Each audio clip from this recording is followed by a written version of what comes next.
Aha. Aha! Aha. Hello! Hello. Hindi yung breaking news Yes. natin kanina, nag-declare na si Pangulo ng State of National Emergency. Ano ho ba ibig sabihin nun? Sa ngayon, ang alam lang natin, there will be a price ceiling sa mga presyong mga basic goods, di ba?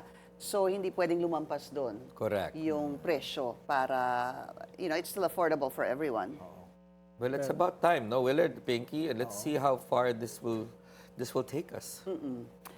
But we'll see because kanina ang sabi ni Professor Willie Monzo doon sa ating interview, parang sa kanya hindi siya pabor doon parang walang masyadong magagawa yon, Oo, di ba? sabi niya gusto niya ng bagong revenue streams. Oo, so ang sabi ni Tax. Oo.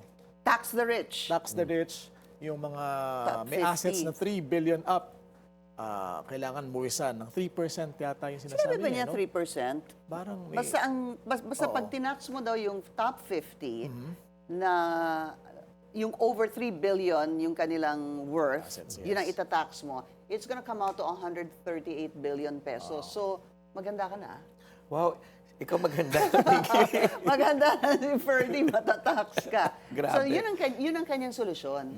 Yung sinasabi, ito yung mga state of national emergency, hindi siya masyado sang-ayon doon. Kasi parang, ano ba ang magagawa ng pagdeklara mo dyan, di ba?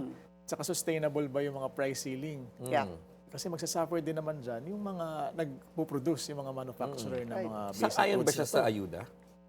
Yes, she was naman, no? Pero alam mo kanina kasi nagbigay na naman sila ng ayuda.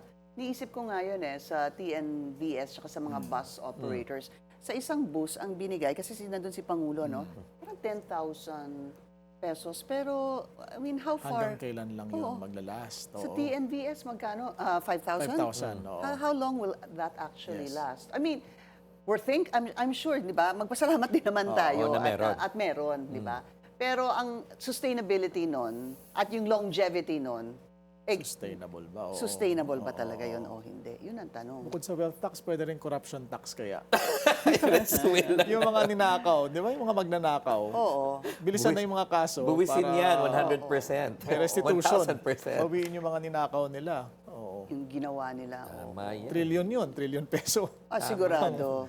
Oo. March Kaya, Trillion peso, March. ayun, No? sagot na nila yung gasolina nating lahat. So tingnan natin anong mangyayari sa certainly mamaya meron pa tayong karagdagang detalye hinggil dito sa state of national emergency that the senators were already asking the president to impose or declare. So tingnan natin yan kasi nga madami sa kanila hindi happy dahil parang kulang yung ginagawa ng gobyerno dahil nasa crisis na nga daw tayo.